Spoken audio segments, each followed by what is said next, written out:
নমস্কার। প্রথমেই সভামঞ্চে উপবিষ্ট রানাঘাট সাংগঠনিক জেলা এবং কৃষ্ণনগর সাংগঠনিক জেলার জেলা নেতৃত্ব সহ জেলা সভাপতি, চেয়ারম্যান, এমএলএ, পঞ্চায়েত সমিতির সভাপতি, সহসভাপতি, দলের পদাধিকারী, অঞ্চল স্তরের পদাধিকারী, ব্লক স্তরের পদাধিকারী, আমি সকলকে, অল জেলা পরিষদ মেম্বার, গ্রাম সভার প্রধান, উপপ্রধান, পুরসভার কাউন্সিলর, চেয়ারম্যান, ভাইস চেয়ারম্যান, আমি সকলকে একযোগে আমার কৃতজ্ঞতা, প্রণাম, অভিনন্দন এবং শুভেচ্ছা জানাচ্ছি। যেহেতু অনেক মানুষ আমাদের সভাস্থলে আজকে দীর্ঘক্ষণ ধরে এসে উপস্থিত হয়েছে, আমি আলাদা করে কারোর নাম নিচ্ছি না। নিশ্চিতভাবে দেবাশিস দা, শঙ্কর দা তো আছে, মুকুট আছে, তার সাথে অল ডিস্ট্রিক্ট কমিটি মেম্বার, দলের শাখা সংগঠনের প্রধান, ব্লকের দায়িত্বে, জেলার দায়িত্বে যারা রয়েছেন, আমি সকলকে একযোগে ধন্যবাদ জানাচ্ছি যে মানুষগুলো আজকে আমাদের সভায় এসছে। আমরা তাদের জন্যই কেউ বিধায়ক হয়েছি, কেউ সাংসদ হয়েছি, কেউ জেলা পরিষদে জিতেছি, কেউ পঞ্চায়েতে জিতেছি। তাদেরকে দীর্ঘক্ষণ বসিয়ে রেখে আমি সবার নাম নিলে মানুষের কষ্ট হবে। আমি একযোগে তাই সবাইকে ধন্যবাদ, কৃতজ্ঞতা জানিয়ে আপনারা যারা সভায় এসে উপস্থিত হয়েছেন, আমার মায়েদের, ভাইদের সকলকে, সমবয়সী, সতীর্থ, বয়োজ্যেষ্ঠ, প্রবীণ, নবীন, আমি সকলকে প্রথমেই ইংরেজি নতুন বছর 2026-এর শুভেচ্ছা। আগামী দিনগুলো আপনাদের সকলের খুব ভালো কাটুক, ঈশ্বরের কাছে, সর্বশক্তিমানের কাছে এই প্রার্থনা করি।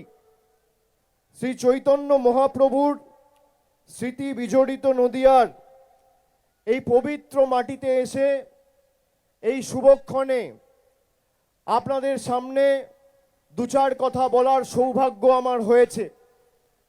আমি প্রথমেই আপনাদের বলবো, আমি অনেকবার বিগত দিনে, বিগত বছরে যবে থেকে দলের সাংগঠনিক কর্মকাণ্ডের সাথে যুক্ত হয়েছি, একাধিকবার নদিয়া জেলায় এসছি।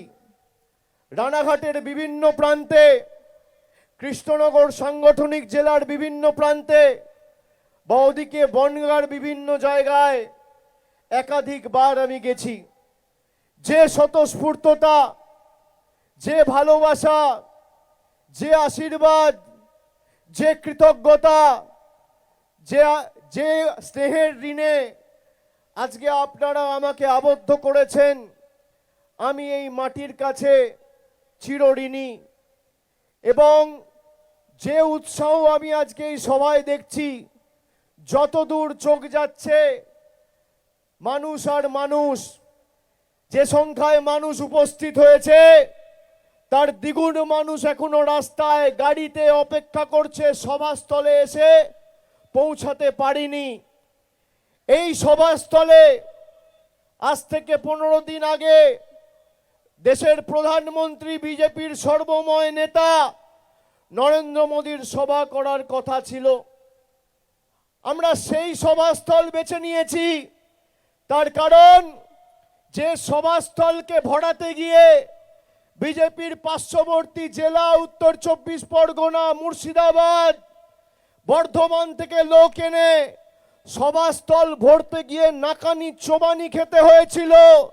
তৃণমূল নিজের সাংগঠনিক দক্ষতায়, ক্ষমতায় খালি রানাঘাট সাংগঠনিক জেলা এবং নদিয়ার মানুষ আজকে জনসমুদ্রে এই পুণ্যভূমিকে, এই সভাস্থলকে পরিণত করেছে। জানান দিচ্ছে যে আগামী দিন নদিয়া তৃণমূলময় হতে চলেছে, শুধু সময়ের অপেক্ষা। যারা মানুষকে ভুল বুঝিয়ে, মানুষকে বিভ্রান্ত করে, নাগরিকত্বের মিথ্যে প্রতিশ্রুতি দিয়ে ধর্মের ভাবাগে আঘাত করে, বিভাজনের, বৈষম্যের, বিচ্ছিন্নতাবাদের রাজনীতি করে নদিয়ার মানুষকে বঞ্চিত করেছিল। নদিয়ার মানুষ, রানাঘাটের মানুষ আজকে ভারতীয় জনতা পার্টিকে উচিত শিক্ষা দেওয়ার জন্য প্রস্তুত রয়েছে। যারা এতক্ষণ ধরে সভাস্থলে বসে রয়েছে এই কাঠপাতা রোদে, তারা কেউ রাজনৈতিক বক্তব্য শোনার জন্য বা আমাদের দেখার জন্য আসে না। তারা সিদ্ধান্ত নিয়ে আসে যে আগামী নির্বাচনে লাইনে দাঁড়াবো আর জোড়া ফুলে এমনভাবে ভোটটা দেবো যাতে পদ্ম ফুলের নেতারা চোখে সর্ষে ফুল দেখে। গড়ায় গন্ডায় তাদের জবাব দেওয়ার সময় আমাদের চলে এসছে। যারা বাংলার সংস্কৃতি জানে না, ঐতিহ্য জানে না, বাংলার ভাষাকে অপমান করে, বাংলার বিপ্লবী মনীষীদের অপমান করে, তাদেরকে যোগ্য জবাব, উচিত শিক্ষা এই জেলার মানুষ, নদিয়ার মানুষ যারা আজকে সভায় এসছেন, সশরীরে উপস্থিত হয়েছেন। বলুন, গত 11 বছর নরেন্দ্র মোদীর সরকার ক্ষমতায় কি দিয়েছে এই জেলার মানুষকে? আমি তথ্য পরিসংখ্যানের ভিত্তিতে বিজেপির যে কোনো বড় ছোট মাঝারি সেজো মেজো নেতা যারা আমার কথা শুনছেন, এই মাইকের আওয়াজ যত দূর যাচ্ছে, যার কানে ঢুকছে, সংবাদ মাধ্যমে দেখছেন, সমাজ মাধ্যমে দেখছেন, যদি বুকের পাটা থাকে তথ্য পরিসংখ্যানের নিরিখে আমার সাথে লড়াই করতে মঞ্চ বাছুন। কোন মাঠে লড়বেন, কোন সংবাদপত্রের কোন প্রতিনিধি থাকবে, কোন সংবাদ মাধ্যম থাকবে, যদি ইলেকট্রনিক মিডিয়ায় লড়তে চান সময় বাছুন, চ্যানেল বাছুন। আপনি আপনার 11 বছরের রিপোর্ট কার্ড আর হিসাব নিয়ে আসবেন, আর আমি মমতা ব্যানার্জির সরকারের 15 বছরের রিপোর্ট কার্ড নিয়ে আসব। ভোকাট্টা করে যদি মাঠের বাইরে না বার করতে পারি, মানুষের সামনে কোনোদিন মুখ দেখাবো না। তৈরি আছেন? ক্ষমতা আছে? বিজেপির নেতা সাংসদরা যাদের ভোটে নির্বাচিত, সেই মতুয়া ভাইদের আজকে বলছে অবৈধ। বিজেপির সাংসদ, কেন্দ্রীয় প্রতিমন্ত্রী শান্তনু ঠাকুর, তিনি বলছেন যদি 1 লক্ষ মতুয়া নাম বাদ যায় যাবে। বিজেপির বিধায়ক বলছে যদি 5 লক্ষ মতুয়া নাম বাদ যায় যাবে। যাদের ভোটের কারণে কেউ সাংসদ হয়েছেন, কেউ বিধায়ক হয়েছেন, কেউ রাষ্ট্রমন্ত্রী হয়েছেন, কেউ প্রধানমন্ত্রী হয়েছেন, লজ্জা লাগে না? সেই মানুষগুলোকে আজকে অপমান করছেন।